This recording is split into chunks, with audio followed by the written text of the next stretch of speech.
So far we have finished with the enzyme catalysis and the uncompetitive, non-competitive, and competitive inhibition mechanism. Okay, and there we have seen some graphs, and in later lectures we have seen some introductory parts of the solid state reaction and their diffusion or the diffusion control reaction. Okay, so the important part of this solid state reaction is the what are the various factors that will going to affect the solid state reaction, and the various rate laws that can be used for the formulating the rate laws for the solid state reactions. Okay, so there are about like 20 rate laws. Different types of rate laws are there, like we have seen for the like regular solution chemistry.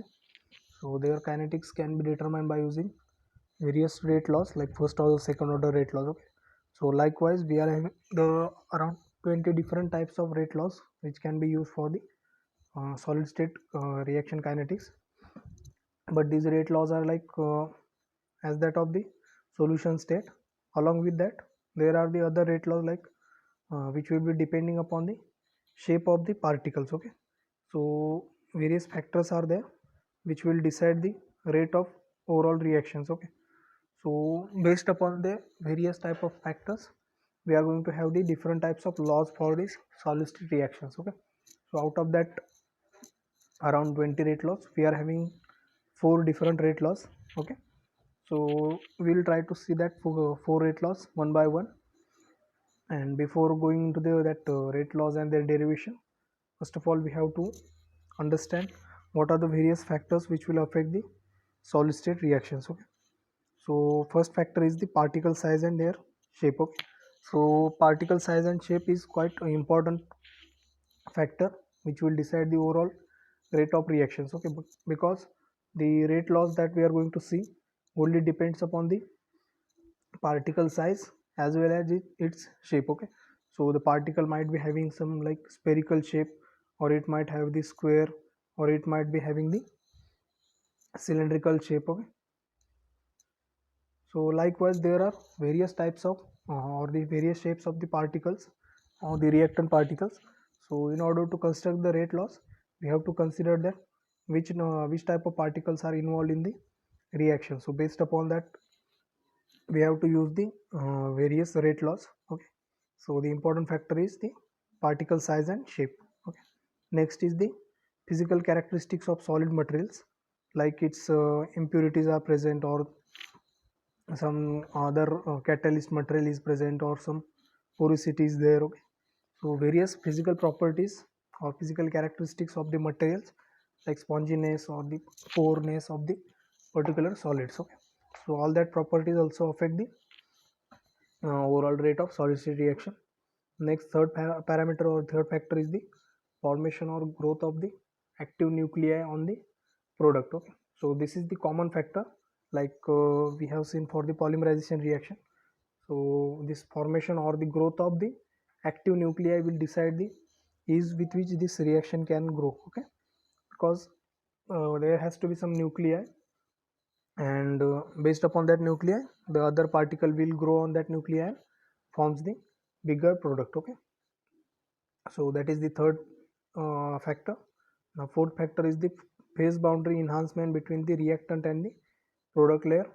Now fifth factor is the rate of diffusion of the evolved gases. Okay, so this rate of diffusion or the diffusion concept that we have seen in detail. Okay, in like previous lectures we have seen some diffusion concept.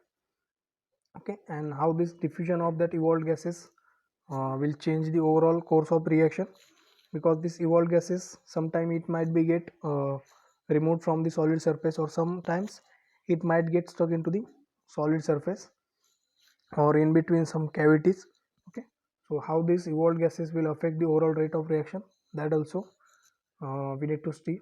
Okay, then next is the lattice defect. Okay, so presence of impurities will also cause the change in the rate of reaction, and along with that we are having the lattice defects. Okay, like Frankel defect or Schottky defect, that we will see in the upcoming semester. Okay, which type of defects are there. So these lattice defects also affect the uh, overall course of the reaction. then time interval for the reaction, okay, which is under study. So time is the one factor, because overall we will see the rate loss in terms of time only, okay. And last one is the heating rate and the cooling procedure, okay. So this overall, this heating rate and cooling procedure also affect the overall rate of reactions, okay. So these are the various factors which will affect the rate of reactions, okay. So out of these various factors, the particle size and shape, that particle size and shape also decide the rate of reaction. So we'll try to see the various rate laws based upon the various shapes of the starting material or the reactant, okay. So first we will try to see the that regular rate laws, okay, that is the first order, second order kinetics or third order kinetics likewise, okay. So whatever the procedure that we have followed for the solution state chemistry, like we have considered the general reaction giving product, and based upon that we have tried to construct the rate laws, okay. And if the order is first order, then we have said that the rate of reaction or the rate of decomposition of product is directly proportional to concentration of that reactant raised to power of 1, okay, for first order. For second order, raised to power 2. Likewise we are going to see same for the solid state, but this solid state reactions does not have the concentration, okay. So instead of concentration, we have to consider what, we have to consider the weight, okay, weight. So we'll see some introductory part for the first order rate law.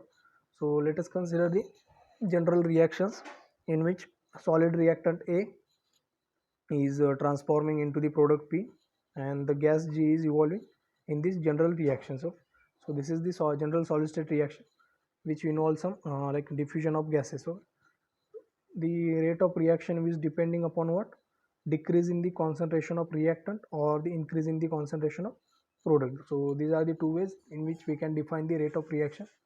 And for the solid state reactions, we know that we cannot determine this concentration directly, okay. So how we can find out the concentration? So instead of concentration, we will be considering the weight of the reactant, okay, weight of the reactant, and difference in the rate will give you the differential rate law, okay.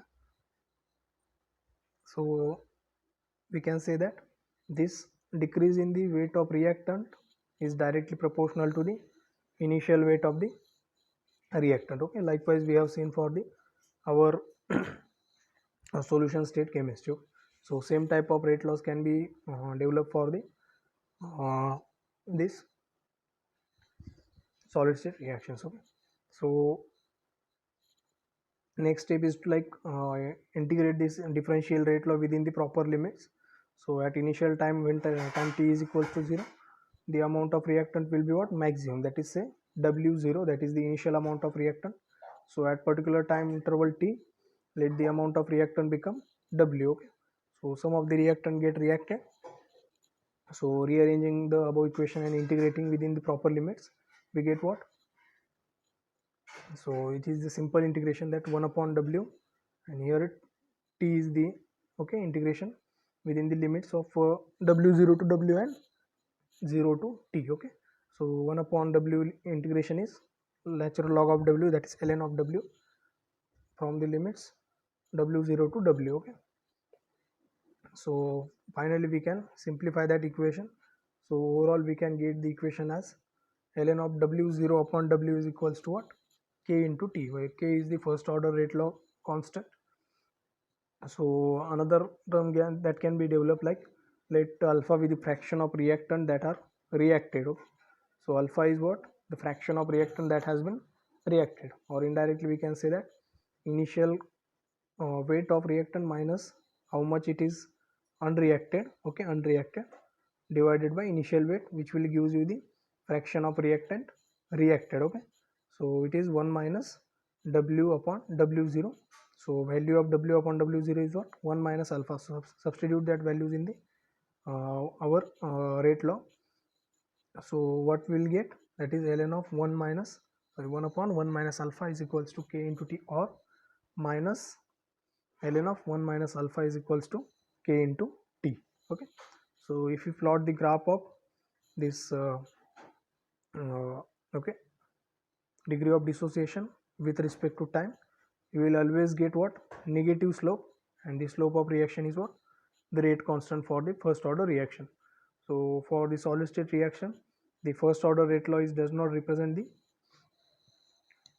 early stage of reaction, because the initially some reactant might not be in the situation so as to carry out the reaction. So there is some correction has been imported, the correction has been done in the given first order rate law. So some integration constant has been added. So there is some y-intercept for the given reaction, okay, and this constant has been incorporated due to what? Because there is some time lag between this actual reaction to be start and the uh, what we have actually started reactions, okay, initially. So this period is called as a induction period for the given reaction, okay. So this is the first order rate law, okay. So like we have seen for the solution state chemistry, same type of law can be applicable for the these solid state reactions, okay. So there are the like three types of other rate laws are there. One is the parabolic rate law, one is the contracting sphere, and the another one is the contracting area rate law, okay. So we'll try to see that three rate laws one by one, okay, in the upcoming lectures.